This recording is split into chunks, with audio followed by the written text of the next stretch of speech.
Jai Hind children, welcome to this next video.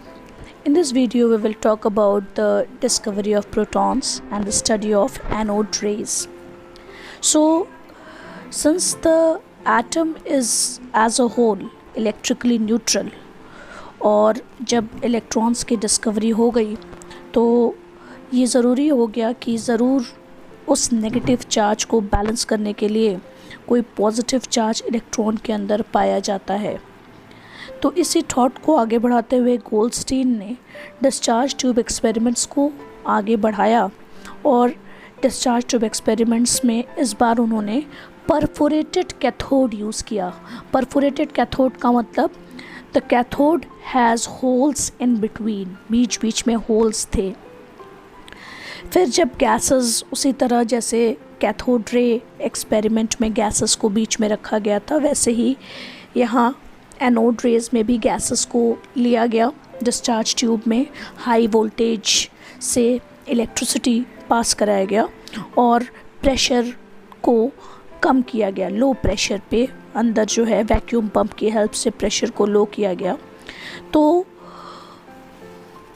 Cathode rays के साथ देखा गया कि कुछ डिफरेंट टाइप के दूसरे रेज भी मिले। कैथोड रेज तो थे ही, उसके साथ साथ कुछ डिफरेंट टाइप के दूसरे रेज भी मिले जो कि साइमल्टेनियसली निकल रहे थे, लेकिन वो कैथोड से ना निकल के एनोड की तरफ से निकलते हुए कैथोड को जा रहे थे। और चूंकि कैथोड में बीच में होल्स थे, परफोरेशंस थे, तो रेज उन होल्स के बीच में से पास करते हुए आगे बढ़ रहे थे। और चूंकि ये रेज होल्स के बीच में से निकलते हैं, इसलिए इनको देख के इनका नाम जो है कैनाल रेज या एनोड रेज दिया गया।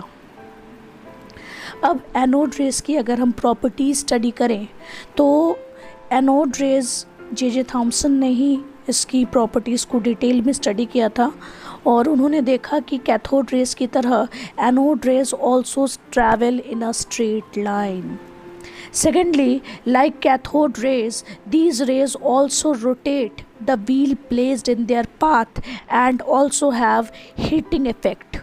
मतलब अगर कोई पैडल व्हील एनोड रेस के बीच में रख दिया जाता था तो वो उसको रोटेट करता था। दूसरी बात कि जब वो उस पर हिट करता था तो एक हीटिंग इफेक्ट भी प्रोड्यूस होता था। तो इससे दो बातें क्लियर होती हैं कि कैथोड रेज में काइनेटिक एनर्जी थी और काइनेटिक एनर्जी का फॉर्मूला हम सभी जानते हैं, हाफ mv²। इसका मतलब कोई ना कोई ऐसा पार्टिकल भी था जो कि मास, जिसमें कुछ मास था। तो एनोड रेज भी इस तरह के पार्टिकल से बने थे which possesses some mass. Same like cathode rays की तरह एनोड रेज भी जब जिंक सल्फाइड स्क्रीन पर हिट करते थे तो दे प्रोड्यूस अ फ्लैश, एकदम ग्लो जैसा प्रोड्यूस होता था। The rays are deflected, the anode rays are deflected by electric and magnetic field in the direction opposite to that of cathode rays. ये भी इलेक्ट्रिक और मैग्नेटिक फील्ड से deflect होते थे, बट जिस डायरेक्शन में कैथोड रेज डिफ्लेक्ट होते थे, एनोड रेज का डिफ्लेक्शन का डायरेक्शन उनसे जस्ट अपोजिट था। They are attracted towards negatively charged plates, showing that they must carry a positive charge. Anode rays जो है वो negatively charged plates की तरफ डिफ्लेक्ट होते थे, अट्रैक्ट होते थे। इससे ये चीज़ साफ हो गई कि anode rays must contain some particle which has positive charge. Further these rays can pass through tin metal foils, जो एकदम पतले पतले मेटल फॉइल्स थे, थिन मेटल फॉइल्स, उनके अंदर से ये पास कर सकते थे। The rays can produce ionization in gases, gases में आयनाइजेशन प्रोड्यूस करते थे। Rays can produce physical and chemical changes, these rays can produce physical and chemical changes. Gases में फिजिकल और केमिकल चेंजेस प्रोड्यूस करते थे। तो ये रेज जो है वो थिन मेटल फॉइल से पास कर सकते थे, गैसेस को आयनाइज कर सकते थे और फिजिकल और केमिकल चेंजेस भी प्रोड्यूस कर सकते थे। The E/m value अब ये डिफरेंस एक बहुत बड़ा कैथोड रेज और एनोड रेज में है। कैथोड रेज में हमने देखा था कि डिस्चार्ज ट्यूब के अंदर चाहे कोई भी गैस हो, E/m रेशियो में कोई अंतर नहीं आता था। डिस्चार्ज ट्यूब के अंदर चाहे कोई भी गैस हो, in case of cathode raise the E/m ratio was constant. But in case of anode rays, what happens? The E/m ratio is dependent on the nature of the gas taken in discharge tube. It means कि जो gas discharge tube के अंदर भरी जाती थी उसके nature पर depend करता था, वो कैसी गैस है इस बात पर डिपेंड करता था कि E/m रेशियो कैसा है। तो कई सारे गैसेस को भर करके देखा गया और हर केस में अलग अलग E/m रेशियो मिला, और जब एक्यूरेट मेज़रमेंट किया गया तो ये कंक्लूजन निकाला गया कि जब हाइड्रोजन को भरा जाता है तो उस केस में E/m रेशियो जो है वो लगभग इतना 9.57 इंटू 10⁴ कूलम्स आता था। अब ये वैल्यू जो थी, this was the maximum value obtained. अलग अलग गैसेस को भरने के बाद जब हम E/m रेशियो निकाला गया तो जो ये वैल्यू आई E/m रेशियो की 9.57 इंटू 10⁴ कूलम पर ग्राम, ये हाइड्रोजन गैस के लिए आई, और hydrogen gas we know is the lightest gas. Okay, so this was the maximum value of E/m obtained for any kind of gas which is filled in the discharge tube. Okay, so it was thus assumed that positive particles given by hydrogen represents the fundamental particle of positive charge. इसका मतलब ये निकाला गया, ये conclusion निकाला गया कि hydrogen gas के अंदर जो पॉजिटिवली चार्ज पार्टिकल है वो फंडामेंटल पार्टिकल होगा किसी भी एलिमेंट का। वो पॉजिटिवली चार्ज पार्टिकल जो है that was the fundamental particle in case of positive charges, and electron was the fundamental particle in case of negative charges. फिर इस positively charged particle का नाम proton दिया, and the name was given by Rutherford. Okay, the name proton was given by Rutherford. So the particles, the positive particles of hydrogen, मतलब जो particle, जो positive particle hydrogen का था उसका जो E/m रेशियो है वो ये 9.57 इंटू 10⁴ कैलकुलेट किया गया, और वो हाइड्रोजन, उस पार्टिकल का मास ये माना गया कि हाइड्रोजन के पार्टिकल हाइड्रोजन गैस के अंदर वो प्रेजेंट है। So further the mass of proton अगर देखा जाए तो कैलकुलेट किया गया यहाँ से, उसी तरह जैसे हम कैथोड रेज के लिए कैलकुलेट करते चार्ज अपॉन E/m, तो charge of proton was taken as equal in magnitude but opposite in sign of cathode rays. तो equal in magnitude but opposite in sign 1.6 into 10⁻⁻19 और E/m 9.58 into 10⁴।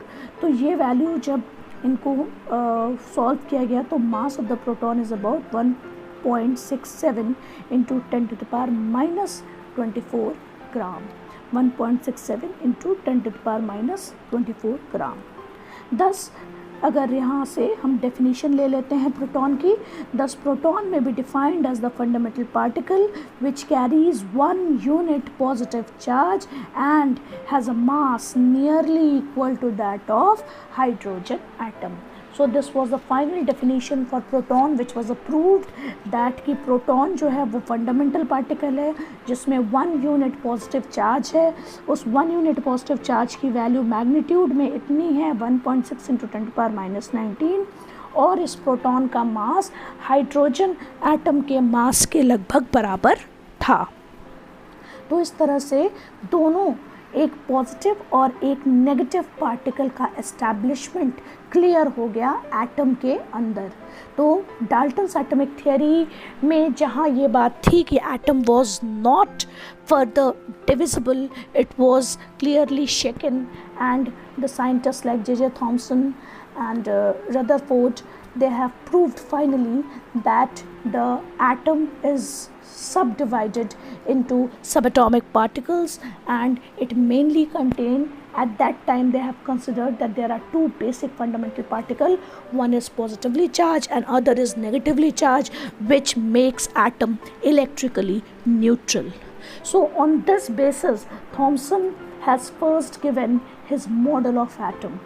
Thomson's model of atom, which he has proposed that the positive charge is spread over a sphere in which the electrons are embedded to make atom as a whole neutral. He has said that there is a sphere, there is a sea of positive charges and negative charges are embedded in it. Okay और ये positive और negative एक दूसरे को cancel करते हैं और इसीलिए एटम इलेक्ट्रिकली न्यूट्रल होता है. तो ये बात जे थॉमसन ने कही. इस मॉडल को प्लम पुडिंग मॉडल या रेजिन पुडिंग मॉडल भी कहा जाता है. बहुत लोग इसे वाटरमेलन मॉडल भी बोलते हैं. वाटरमेलन यानी कि तरबूज, जैसे कि बिल्कुल लाल तरबूज होता है और उसके बीच में उसके छोटे छोटे सीड्स होते हैं, ब्लैक कलर के हमें दिखते हैं. लगभग वही कंसेप्ट थॉमसन ने दिया था कि एक बिल्कुल सी है पॉजिटिव चार्जेस का और उसके अंदर नेगेटिवली चार्ज जो इलेक्ट्रॉन्स हैं they are embedded in it और पूरे स्फीयर में जो हैं वो फैले हुए हैं. ये मॉडल जब आया तो काफ़ी हद तक जो है इसको माना गया क्योंकि ये एटम की न्यूट्रलिटी को कम्प्लीटली डिस्क्राइब करता था. ठीक है, लेकिन फर्दर जब इसके आगे और एक्सपेरिमेंट्स हुए, जिसमें कि एक मेजर एक्सपेरिमेंट था 1911 में किया हुआ Rutherford's alpha particle scattering experiment.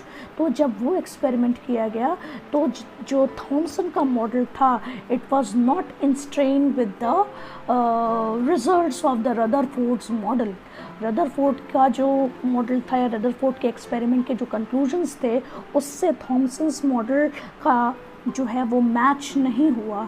And that's why this model has finally rejected and Rutherford has given his new model in its place, which is known as Rutherford's nuclear model of atom. We will study about Rutherford experiment and his model in our next video. I hope now you are very clear about the fundamental positive and negative particles of an atom. Thank you for watching the video, children.